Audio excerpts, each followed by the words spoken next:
Hello दोस्तों, आप लोग कैसे हैं। आशा करता हूं कि आप लोग अच्छे होंगे और मस्त होंगे। मैं क्लास 9th का केमिस्ट्री पढ़ा रहा था, जिसके अंतर्गत चैप्टर 3 परमाणु एवं अणु स्टार्ट किया था।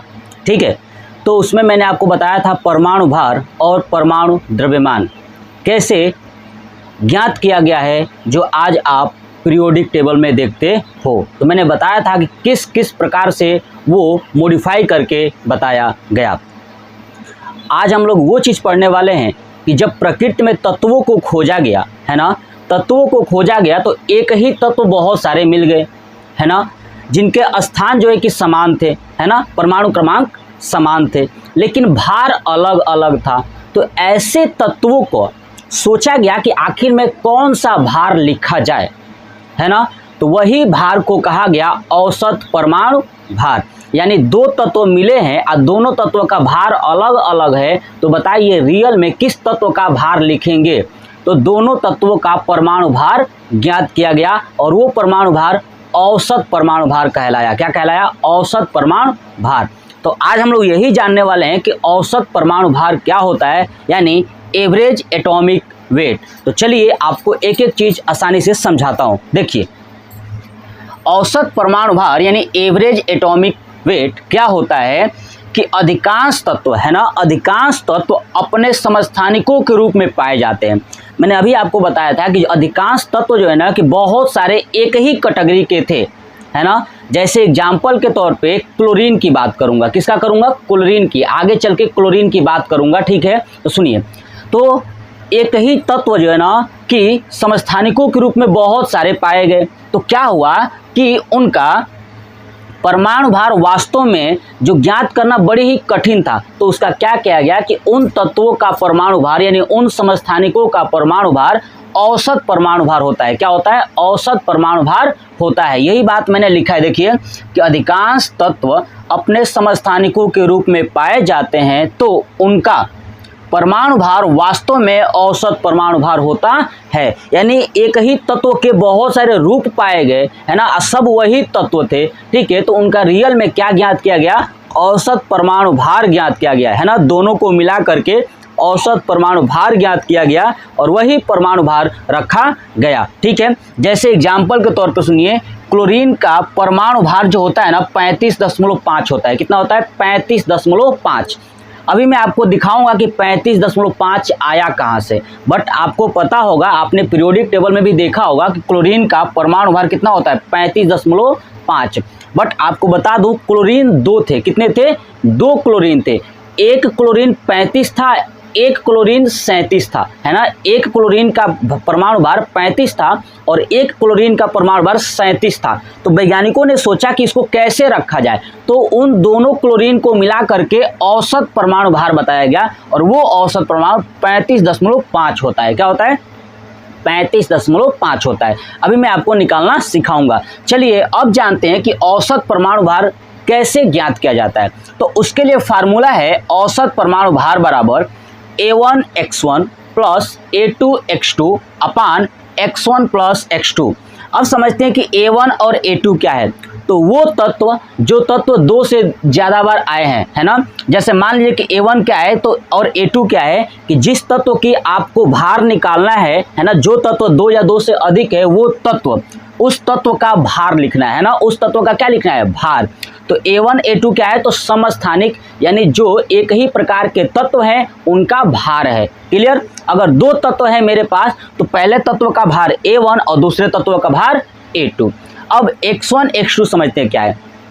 तो पहला तत्व पूरे विश्व में कितना प्रतिशत है वो है x1, और x2 क्या है कि दूसरा तत्व जो है कि पूरे विश्व में कितना प्रतिशत है ना, वो x2 होता है। तो A1 x1 plus A2 x2 बटे x1 प्लस x2। आ रहा समझ में? जब आप इसको सॉल्व करोगे तो आ जाएगा उस तत्व का औसत परमाणु भार। क्या आएगा? औसत परमाणु भार। चलिए आपको मैं ये समझाता हूं कि क्लोरीन का परमाणु भार जो 35.5 है वो कहां से आया है। तो हम लोग फार्मूला तो जान चुके कि A1 A2 क्या है? तत्वों के समस्थानिक। x1 x2 क्या है? तत्वों की प्रतिशतता है ना, कि कौन सा तत्व कितना प्रतिशत पाया गया है। तो चलिए देखिए, क्लोरीन क्लोरीन का देखते हैं। क्लोरीन जब खोजा गया तो क्लोरीन के 2 समस्थानिक मिले। एक क्लोरीन का भार निकला 35 और दूसरे क्लोरीन का भार निकला 37। क्लियर। जो 35 वाला है ये लगभग 75% था, ठीक है, और 37 वाला 25% था। अरे समझ में।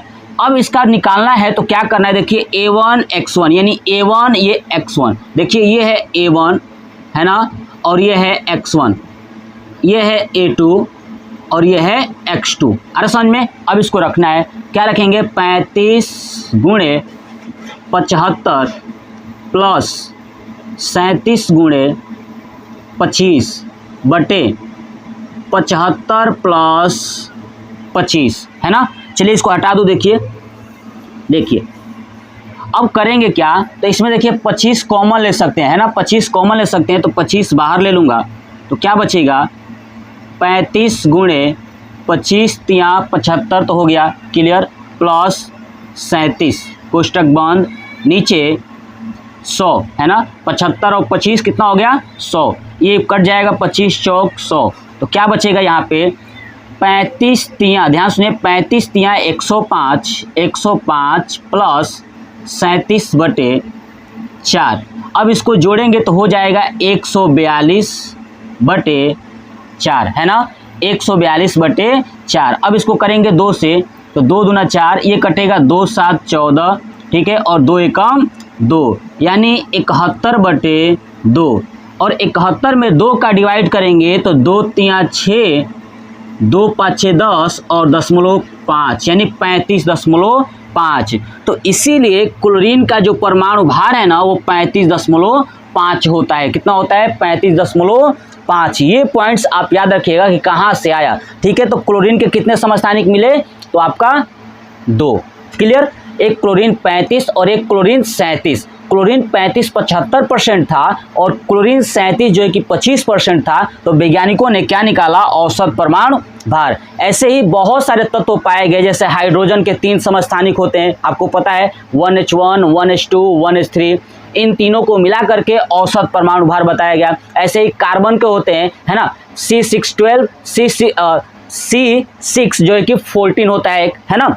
तो आपको पता है कार्बन के भी 2 समस्थानिक होते हैं। ऐसे जितने भी तत्व पाए गए सभी तत्वों का क्या किया गया कि औसत परमाणु भार ज्ञात किया गया, ठीक है। तो ये था औसत परमाणु भार वाला वीडियो, पूरा कंप्लीट हुआ। आप मुझे कमेंट बॉक्स में कमेंट करके जरूर बताइएगा। इसके बाद मैं आपको बताऊंगा परमाणु की संख्या ज्ञात करना और परमाणु संख्या ज्ञात करना और परमाणु भार ज्ञात करना, जो कि कंपटीशन में भी पूछा जाता है और आपके लिए तो नॉलेज के लिए बहुत ही बेस्ट है।